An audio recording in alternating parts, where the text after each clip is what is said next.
Hello everyone, मैं विनय Upadhyay present कर रहा हूँ और हम लोग कर रहे हैं मिशन यूपीएससी 2023 के तहत हिंदी मीडियम में तैयारी। और द हिंदू के इम्पॉर्टेंट करंट अफेयर्स के कुछ पॉइंट्स देखते हैं हम लोग डेली बेसिस पे प्रीलिम्स के एग्जाम पॉइंट्स ऑफ व्यू से।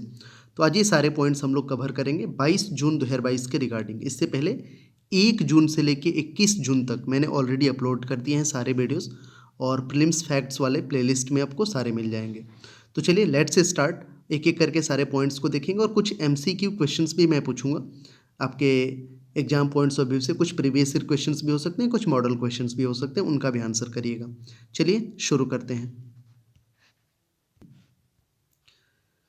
ये सारे पॉइंट्स देखेंगे हम लोग प्रीलिम्स के लिए तथ्य। ये सावीरा कांबडा वस्ती चर्चा में है, मनु सुब्रत नाथ, ग्रीष्मकालीन संक्रांति, इसे तो 2022 में क्वेश्चन भी आया था। कर्क रेखा और मकर रेखा क्यों नाम पड़ा, तलाक हसन मोड की न्यायिक वैधता, कैप्टिव नेटवर्क क्या होता है, ये सब समझने की कोशिश करेंगे। इसके अलावा वैश्विक सोने के पुनर्चक्रण में भारत को जो चौथा स्थान मिला, इसको समझेंगे। मल्टी मॉडल लॉजिस्टिक्स पार्क्स योजना जो है, प्रधानमंत्री आदर्श ग्राम योजना, निपुण क्या है और हाइब्रिड प्रतिभूतियाँ, ये सारे पॉइंट्स हम लोग इस वीडियो में देखेंगे।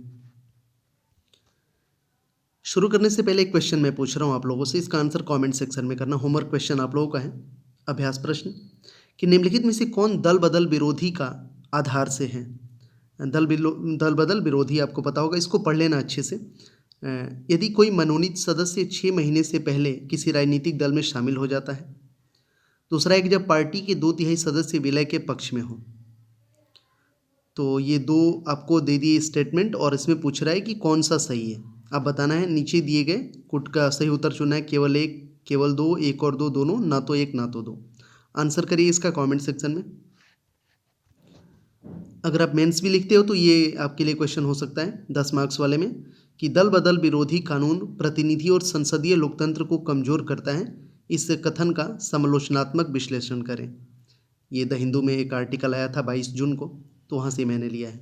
एक तो प्रीलिम्स के लिए भी हो गया और एक मेंस के लिए हो गया। एक और क्वेश्चन मैं आपसे पूछ रहा हूँ, निम्नलिखित कथनों पर विचार करना है कि राज्य के राजनीतिक दल के रूप में मान्यता प्राप्त करने के लिए उसे आम चुनाव में एक विधानसभा में कम से कम 3% सीटें या कम से कम 3 सीटें जो भी अधिक हो जीतनी चाहिए। ध्यान देना, राज्य के राजनीतिक दल के रूप में। और दूसरा है कि गैर मान्यता प्राप्त राजनीतिक दल मान्यता प्राप्त दलों को दिए गए सभी लाभों का आनंद लेते हैं। तो इनमें से कौन सा कथन सही नहीं है, ध्यान देना है, कौन सा कथन सही नहीं है।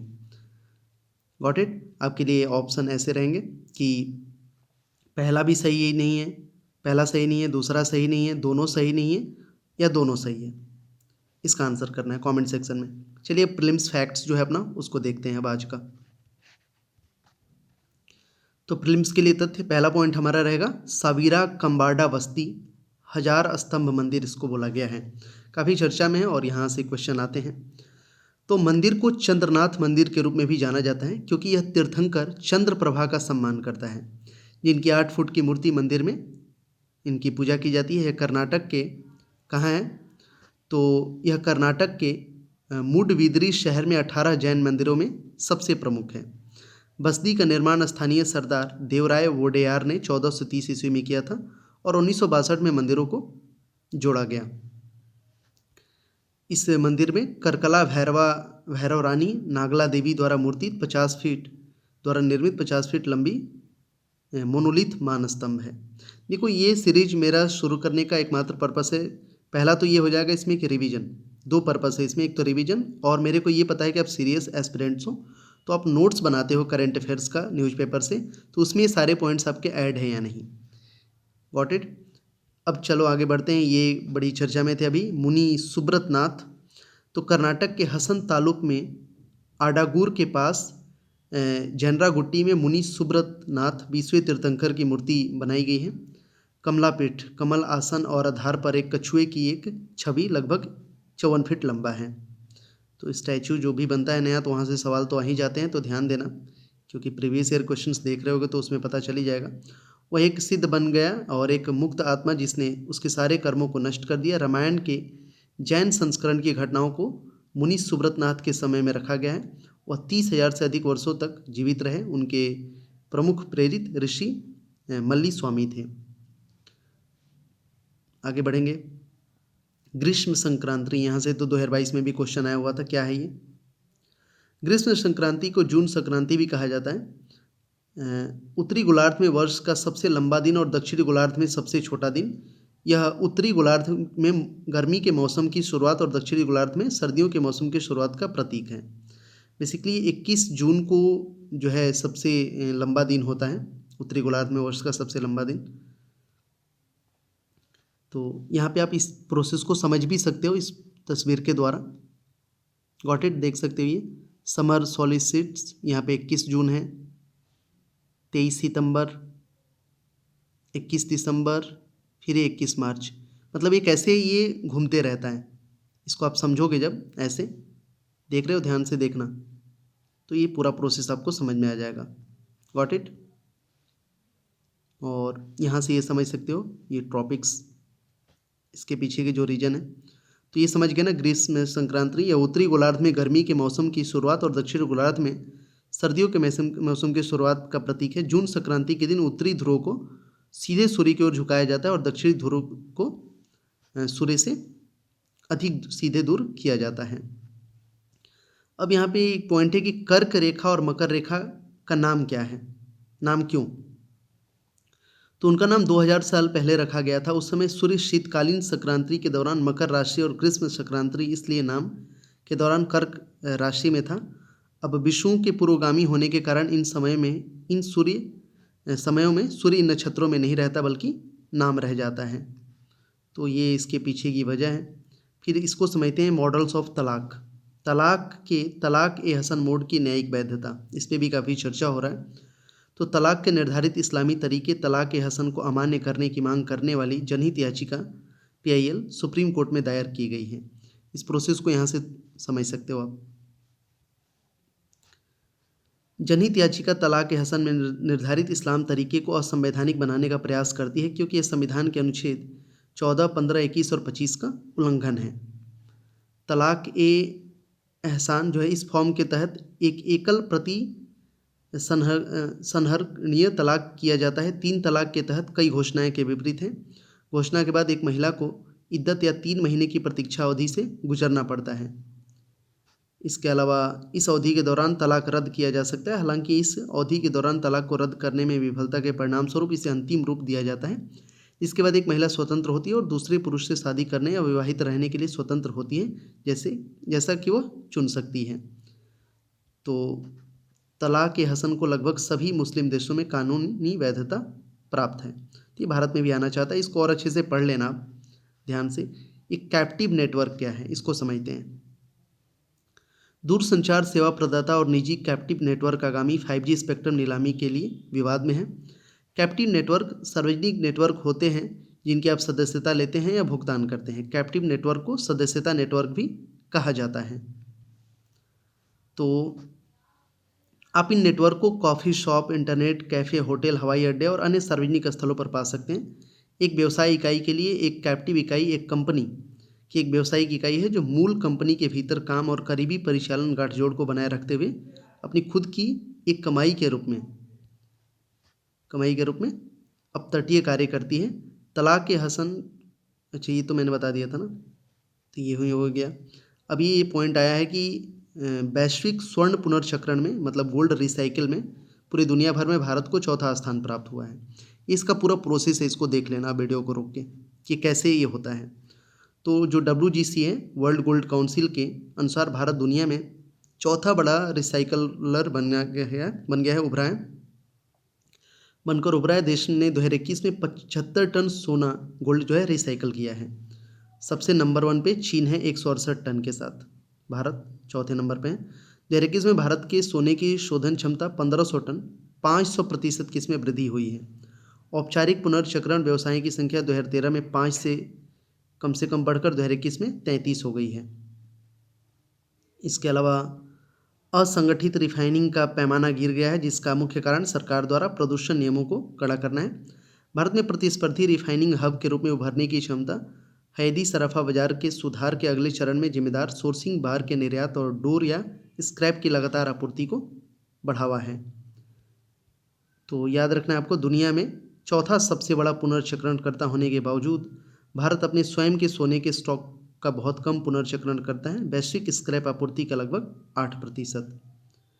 फिर ये चर्चा में बड़ी MMLP multi modal logistic park योजना क्या है?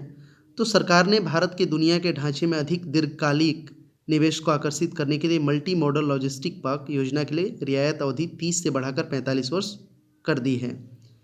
सरकार ने अपनी प्रमुख भारतमाला योजना के तहत 35 ऐसे mega freight and transport hub बनाने की योजना बनाई है। किसके तहत? तो भारतमाला योजना के तहत, जिसका उद्देश्य माल ढुलाई को सुगम बनाना, दक्षता में सुधार करना और रसद लागत को कम करना है। भारत में रसद क्षेत्र को 2017 में बुनियादी ढांचे का दर्जा दिया गया, जिससे आसान शर्तों पर ऋण की उपलब्धता और बाहरी वाणिज्यिक उधार तक पहुंच की सुविधा मिलती है। भारत की रसद लागत 14%, विश्व औसत का 7 से 8%। विश्व बैंक रसद प्रदर्शन सूचकांक में भारत 44वें स्थान पर है।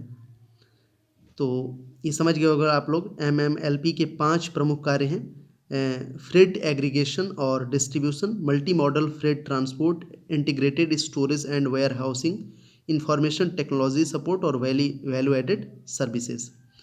अब इसको समझते हैं, ये क्या है? प्रधानमंत्री आदि आदर्श ग्राम योजना। जनजातीय गांवों में तेजी से विकास, जो शेड्यूल्ड ट्राइब जहां रहते हैं उन गांवों का तेजी से विकास करने के लिए ये जनजातीय मंत्रालय द्वारा ये शुरू किया गया है, प्रधानमंत्री आदि आदर्श ग्राम योजना। प्रधानमंत्री आदर्श ग्राम योजना तो सुना होगा आपने, उसमें आदि लगा दिया है। यह विभिन्न योजनाओं आदर्श ग्राम योजना के समान के अभिसरण और समन्वय में मदद करेगा। यह देश के जनजातीय जिलों में आकांक्षी जिला कार्यक्रमों के साथ अभिसरण की भी अनुमति देगा। Got it? तो अब एक है ये निपुण, यह शिक्षा मंत्रालय के तहत निपुण भारत से, मतलब ये निपुण शिक्षा मंत्रालय ने इसे बेसिकली शुरू किया। आप देख सकते हो, इसको समझ लेना, निपुण स्कीम को। तो केंद्रीय आवास और शहरी मामलों के मंत्री ने 1 लाख निर्माण श्रमिकों के